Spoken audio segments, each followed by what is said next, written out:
아무리 힘든 일이라도 힘든 상황이라도 해결 방법은 여러 가지이고 언제나 어디서든 기회는 온다고 하네요. 부디 힘든 시간을 부여잡지 마시고 더 좋은 쪽으로 향해 나아가시기 바랍니다. 영상을 시작하기 전 구독과 좋아요 부탁드립니다. 알림 설정하시면 새로운 영상을 먼저 보실 수 있습니다. 겨울 끝자락, 유난히 바람이 매서운 날이었다. 김현수 52는 책상 위에 놓인 두툼한 흰 봉투를 한참 동안 바라봤다. 그 위에는 굵은 글씨로 적힌 문구가 있었다. 명예퇴직 안내문. 30살 무렵 입사해 회사와 함께 25년을 달려왔다. 주말마다 야근해, 해외 출장해, 숱한 보고서와 프로젝트를 견뎌냈다. 가족을 위해서라면 뭐든 할 수 있다. 그 마음 하나로 버텨온 세월이었다. 그런데 단 한 장의 봉투가 그의 인생을 정리하고 있었다. 책상 위에 올려진 봉투의 무게는 고작 100g 남짓일 터인데 그의 어깨를 짓누르는 건 천근만근 같았다. 김 부장님. 인사팀장이 무표정한 얼굴로 그에게 고개를 끄덕였다. 그동안 고생 많으셨습니다. 이번 명예퇴직 대상자에 포함되셨습니다. 충분히 잘 버텨주셔서 감사드립니다. 감사? 현수의 귀에는 그 단어가 비수처럼 꽂혔다. 오랜 충성의 대가는 고작 명예라는 포장지와 함께 건네진 퇴직 통보였다. 퇴근길, 그는 지하철 창가에 앉아 한참을 멍하니 앉아 있었다. 유리창에 비친 자신의 모습이 낯설었다. 아버지가 퇴직했다라는 말을 집에서 어떻게 꺼내야 할까? 아내 선영은 뭐라 할까? 아들은 또 어떤 표정을 지을까? 그는 모르는 사람처럼 빠르게 스쳐가는 지하철 승객들 사이에서 홀로 시간이 멈춘 듯 앉아 있었다. 집 앞 골목에 들어섰을 때 현수의 발걸음은 유난히 무거웠다. 아파트 단지 놀이터에서 아이들이 웃으며 뛰어놀고 근처 편의점 앞에서는 젊은 직장인들이 컵라면을 들고 서서 웃고 있었다. 모두가 제 갈 길을 가는 듯한 풍경 속에서 현수는 마치 세상에서 밀려난 사람처럼 느껴졌다. 현관문 비밀번호를 누르는데 손가락이 떨렸다. 이걸 지금 말해야 하나? 아니면 내일로 미뤄야 하나? 머릿속에서 수십 번도 넘게 계산을 굴렸지만 정답은 없었다. 여보, 왔어요? 아내 선영이 부엌에서 고개를 내밀었다. 평소처럼 저녁을 준비하던 모습, 하얀 앞치마 위에 묻은 밀가루 자국이 유난히 눈에 띄었다. 순간 그는 차마 퇴직했다는 말을 꺼낼 수 없었다. 그냥 피곤해서 일찍 들어왔어. 오늘 일찍 오네. 지훈이는 아직 안 왔고 서연이는 방에서 과제 중이야. 아내의 평범한 말에 현수는 씁쓸하게 웃었다. 모든 게 그대로인데 자신의 세계만 송두리째 무너져버린 기분이었다.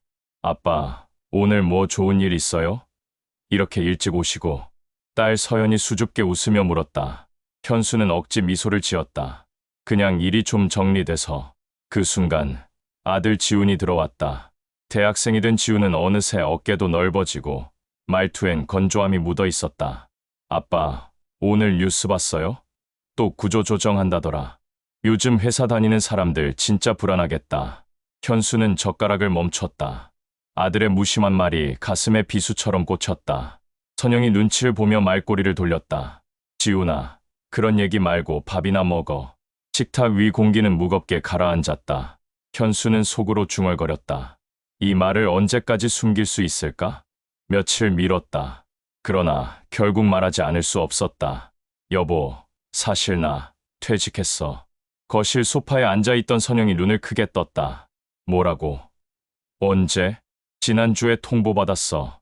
명예퇴직 대상자라네. 순간 집안의 시간이 멎은 듯했다. 선영은 말없이 그를 바라보다가 이내 고개를 푹 숙였다. 여보, 그럼 이제 어떻게 해? 그 목소리에는 두려움과 서운함이 섞여 있었다. 현수는 대답하지 못했다. 그날 밤 부부는 같은 집에 있으면서도 서로 등을 돌린 채 잠들었다. 집안 공기가 낯설고 차가웠다. 며칠 후 아들 지훈이 퉁명스럽게 물었다. 아빠, 퇴직했다면서요? 이제 뭐 하실 거예요? 현수는 말문이 막혔다. 지훈은 한숨을 쉬며 말했다. 다른 아버지들은 퇴직 후에도 뭐라도 하시던데 아빠는 그냥 집에만 있지 않을 거죠. 현수는 가슴이 철렁 내려앉았다. 그동안 가족을 위해 일해왔는데 정작 아들의 눈에는 쓸모없는 가장으로 비칠까 두려웠다. 그날 밤 그는 술잔을 붙들고 중얼거렸다. 이게 내 인생의 끝일까? 며칠 후 새벽같이 집을 나서 무작정 동네를 걸었다. 그때 작은 빵집에서 풍겨 나오는 고소한 냄새가 그의 발길을 붙잡았다. 따뜻한 불빛 속에서 제빵사가 반죽을 치대고 있었다. 창문 너머로 본 그 장면은 묘하게 마음을 흔들었다. 빵 참 맛있겠다. 그 순간 현수의 눈에 오래 잊고 있던 작은 희망의 불씨가 피어올랐다. 그날 이후로 현수는 매일 새벽 산책을 나섰다. 집에 있으면 온갖 생각에 짓눌려 가슴이 답답했기 때문이다. 새벽 공기를 들이마시며 걷다 보면 잠시라도 마음이 가벼워졌다. 그가 늘 발걸음을 멈추는 곳은 동네 구석의 작은 빵집이었다. 마음의 온도라는 이름을 가진 빵집. 이름처럼 불빛이 따뜻했고 창문 너머로 흘러나오는 고소한 빵 냄새는 그의 우울한 마음을 달래주었다. 문득 그는 이런 생각을 했다. 나도 저런 가게를 해볼 수 있을까? 가족이 다시 웃을 수 있게 뭔가 새로운 걸 시작해볼 수 있을까? 그러나 곧 머리를 저었다. 내가 무슨 빵이야, 평생 회사원으로 살았는데. 하지만 발걸음은 또다시 그 빵집 앞에 멈춰 서곤 했다. 며칠째 창가를 기웃거리던 현수를 눈여겨본 사람이 있었다. 빵집 주인, 40대 후반쯤 되어 보이는 제빵사였다. 그는 현수에게 빙그레 웃으며 말했다. 아침마다 오시네요. 빵 좋아하시나 봐요? 현수는 쑥스럽게 대답했다. 아, 그냥 냄새가 좋아서요. 구경만 했습니다. 제빵사가 고개를 끄덕였다. 저도 처음엔 구경만 하던 사람이었어요. 그런데 어느 날 용기를 내서 배우기 시작했죠. 선생님도 해보실래요? 빵 굽는 건 생각보다 사람 마음을 따뜻하게 해줍니다. 그 말은 현수의 가슴에 깊이 파고들었다. 그날 밤, 그는 아내 선영에게 조심스럽게 말을 꺼냈다. 여보, 나 빵 한번 배워볼까 해. 선영은 놀란 듯 그를 바라보다가 이내 미소 지었다. 당신이 하고 싶다면 해봐요. 당신, 요즘 웃는 얼굴이 없어. 새로운 걸 시작하면 달라질 수도 있겠죠. 그 말은 현수에게 커다란 위로였다. 현수는 동네 제빵학원에 등록했다. 첫날, 하얀 앞치마와 모자를 쓰고 반죽 앞에 서자 긴장이 몰려왔다. 함께 수업을 듣는 사람들은 주부, 청년 창업 준비생, 심지어 고등학생도 있었다. 내가 여기서 가장 나이 많은 수강생이구나. 처음엔 주눅이 들었지만 곧 반죽을 손으로 치대다 보니 잡생각이 사라졌다. 탁, 탁 반죽을 내리칠수록 마음속 응어리도 조금씩 풀려나갔다. 땀방울이 이마를 타고 흘렀지만 오히려 기분이 상쾌했다. 강사 선생님이 다가와 말했다. 김현수 씨, 손놀림이 꽤 좋은데요? 꾸준히 하시면 금방 늘 거예요. 그날 집으로 돌아온 그는 오랜만에 환하게 웃었다. 서현이 놀라며 말했다. 아빠, 오늘 얼굴 좋아 보여요. 무슨 일 있었어요? 현수는 대답 대신 종이봉투를 내밀었다. 안에는 그가 직접 구운 소보로빵이 담겨 있었다. 우와, 아빠가 만든 거예요. 진짜 맛있다. 딸의 환한 미소에 현수의 가슴이 벅차올랐다. 하지만 순탄하기만 한 것은 아니었다. 며칠 후, 그는 집에서 첫 폼베이킹에 도전했다. 레시피를 보며 열심히 반죽을 했지만 오븐에서 나온 빵은 바위처럼 딱딱했다. 이게 뭐야, 도저히 먹을 수가 없네. 아내와 아이들이 애써 웃으며 말했다. 괜찮아, 여보. 처음부터 잘하는 사람이 어디 있어요. 아빠, 그냥 웃고 넘겨요. 다음엔 나아질 거예요. 그러나 현수는 속이 상했다. 내가 뭘 하겠다고 나선 거지, 또 실패하면 어쩌지. 다음날 학원에서 그는 강사에게 솔직히 털어놓았다. 어제 빵을 만들었는데 돌덩이 같았습니다. 저는 안 되는 사람인가 봐요. 강사가 미소 지으며 말했다. 실패는 당연한 거예요. 빵은 정직합니다. 손길과 정성이 그대로 드러나죠. 하지만 그만큼 연습하면 반드시 응답해줍니다. 그 말에 현수는 용기를 얻었다. 그래, 인생도 빵처럼 정직한 거지. 다시 해보자. 시간이 지날수록 현수의 빵 실력은 눈에 띄게 늘었다. 특히 크림빵은 동네 학원 사람들에게 호평을 받았다. 집에서도 아이들이 아빠 빵이 최고라며 칭찬을 아끼지 않았다. 어느 날, 선영이 조심스럽게 말했다. 여보, 당신이 만든 빵 동네 장터에서 한번 팔아보면 어때요? 내가? 팔 수 있을까? 왜 못해요? 다들 맛있다고 하잖아요. 처음엔 망설였지만 결국 그는 동네 작은 플리마켓에 참여했다. 첫 장터 날, 그는 한밤중까지 빵을 구웠다. 집안 가득 퍼진 고소한 냄새는 마치 새로운 시작을 알리는 종소리 같았다. 토요일 아침, 그는 테이블 위에 직접 만든 빵들을 차려놓았다. 처음엔 사람들이 그냥 지나쳤다. 그러다 한 아주머니가 빵을 집어들더니 맛을 보았다. 어머, 이거 진짜 맛있다. 어디 가게예요? 아, 아직 가게는 없고 제가 직접 만든 겁니다. 그럼 이거 다 주세요. 순식간에 소문이 났다. 두세 명이 더 와서 빵을 사갔다. 불과 2시간 만에 준비한 빵이 모두 팔려나갔다. 집으로 돌아오는 길, 그는 한동안 아무 말도 하지 못했다. 심장이 두근거렸고 손끝이 떨렸다. 내가 뭔가 해낼 수 있을지도 몰라. 그날 밤, 가족과 함께 빵을 나눠 먹으며 그는 말했다. 나 진짜 가게 한번 내볼까 해. 아내와 아이들의 눈빛이 반짝였다. 장터에서 모든 빵이 팔려나간 그날 이후 현수의 마음속엔 불씨가 켜졌다. 나 가게를 내보고 싶어. 그러나 막상 현실을 떠올리면 가슴이 무거워졌다. 임대료, 인테리어, 장비 비용, 최소 억 단위의 돈이 필요했다. 퇴직금의 절반은 이미 생활비와 아이 학자금으로 빠져나갔다. 남은 돈으로는 턱없이 부족했다. 아내 선영이 말했다. 여보, 아직 성급한 거 아닐까요? 차근차근 준비하면 어때요? 현수는 고개를 끄덕였지만 마음속에선 갈등이 일었다. 내 나이 49. 더 늦으면 기회가 없을지도 몰라. 현수는 우선 공유 주방을 빌려보기로 했다. 시간 단위로 오븐과 공간을 빌려 빵을 구워 파는 시스템이었다. 퇴직 동료였던 박 팀장이 농담처럼 말했다. 야, 김현수, 내가 진짜 빵집 사장 될 줄 누가 알았겠냐. 근데 잘 될 것 같아. 내 얼굴이 달라졌거든. 현수는 웃으며 대답했지만 속으로는 불안했다. 첫 판매 날, 그는 긴장된 손으로 반죽을 꺼내 들었다. 빵이 오븐 속에서 부풀어 오르는 모습을 보며 그는 다짐했다. 내 인생도 이렇게 다시 부풀어 오를 수 있을까? 그날 현수의 빵은 온라인 예약을 통해 순식간에 팔려나갔다. 리뷰에는 진심이 담긴 맛이다라는 글이 줄을 이었다. 하지만 순탄치만은 않았다. 여름이 다가오자 판매량이 급격히 줄었다. 사람들은 더운 날씨엔 빵보다 시원한 음료나 과일을 찾았다. 재료비는 그대로인데 매출은 반토막 났다. 현수는 깊은 한숨을 내쉬었다. 내가 너무 쉽게 생각한 건 아닐까. 그때 아내가 말했다. 여보, 그럼 여름용 신메뉴를 내보는 건 어때요? 빵에 아이스크림을 곁들이거나 과일을 활용한다든지. 딸 서연도 거들었다. 아빠, 제가 디자인 전공하잖아요. 포스터랑 온라인 홍보는 제가 맡을게요. 가족이 힘을 보태자 현수의 눈빛이 다시 살아났다. 그래, 우리 같이 해보자. 며칠 밤을 새운 끝에 여름 신메뉴 망고 크림브레드와 아이스 소보로가 탄생했다. 딸이 만든 포스터에는 귀여운 캐릭터 빵 그림과 여름엔 시원하게, 마음은 따뜻하게라는 문구가 적혀 있었다. 온라인 반응은 폭발적이었다. 젊은 손님들이 하나둘 찾아오기 시작했고 인스타그램에는 샵 현수 빵집 샵아이스 소보로라는 해시태그가 늘어났다. 현수는 느꼈다. 아, 이게 진짜 가족이 함께 이뤄내는 거구나. 1년간의 준비 끝에 마침내 현수는 작은 점포를 얻었다. 위치는 큰 길 옆은 아니었지만 동네 사람들이 오가기 좋은 자리에 있었다.